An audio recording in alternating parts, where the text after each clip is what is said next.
Saat di jalanan, kita melihat beragam jenis mobil. Setiap mobil melaju dengan kecepatan yang berbeda.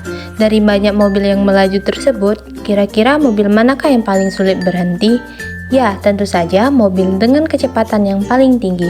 Tapi kok bisa gitu ya teman-teman? Biar pertanyaannya terjawab, tonton terus ya video ini sampai selesai. Nah, fenomena di jalan raya tadi dapat kita jelaskan dengan konsep fisika, khususnya konsep momentum. Jadi, video kali ini kita akan belajar momentum dan impuls. Apa itu momentum? Momentum adalah ukuran kesukaran untuk menghentikan sebuah benda yang sedang bergerak. Semakin sukar benda berhenti, semakin besar momentumnya. Momentum merupakan besaran vektor yang dimensinya mLt pangkat min 1. Besarnya momentum bergantung pada massa dan kecepatan benda. P sama dengan M kali V, dengan P adalah momentum, M adalah massa, dan V adalah kecepatan. Oke teman-teman, berarti pertanyaan di awal tadi udah terjawab ya, karena makin besar kelajuan benda, momentumnya juga akan semakin besar, sehingga benda akan lebih sulit berhenti.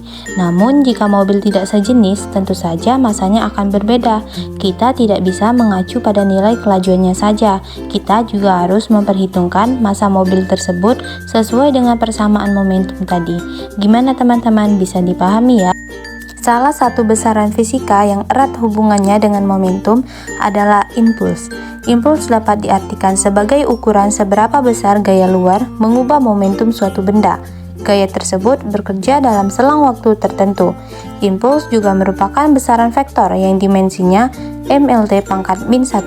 Secara matematika, impuls dirumuskan dalam persamaan I sama dengan F dikali delta T.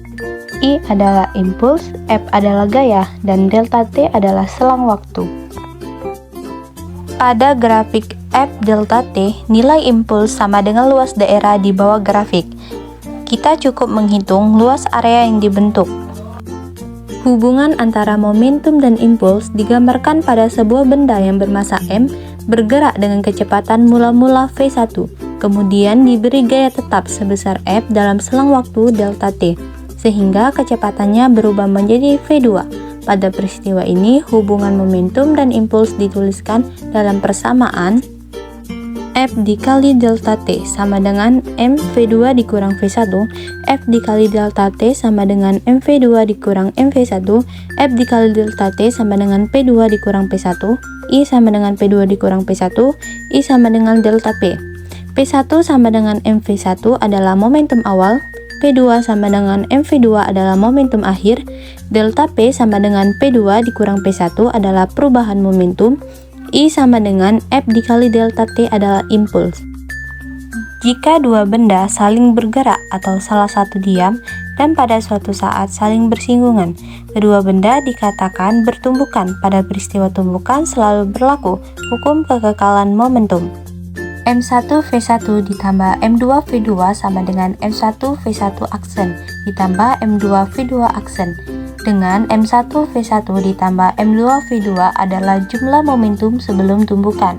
M1 V1 aksen ditambah M2 V2 aksen adalah jumlah momentum sesudah tumbukan. Saat dua benda saling bertumbukan, maka nilai kecepatan sebelum dan sesudah tumbukan akan berbeda.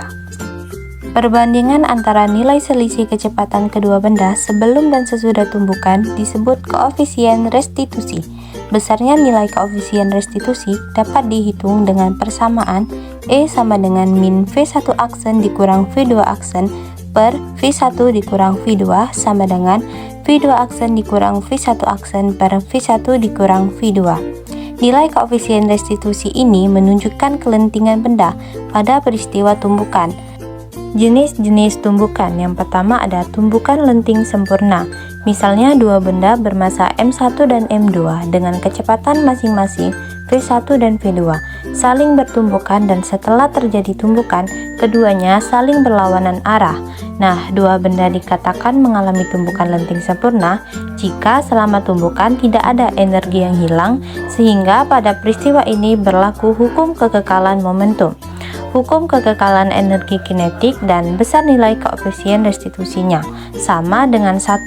Biasanya, tumbukan lenting sempurna hanya terjadi pada partikel-partikel berskala atomik atau lebih kecil lagi.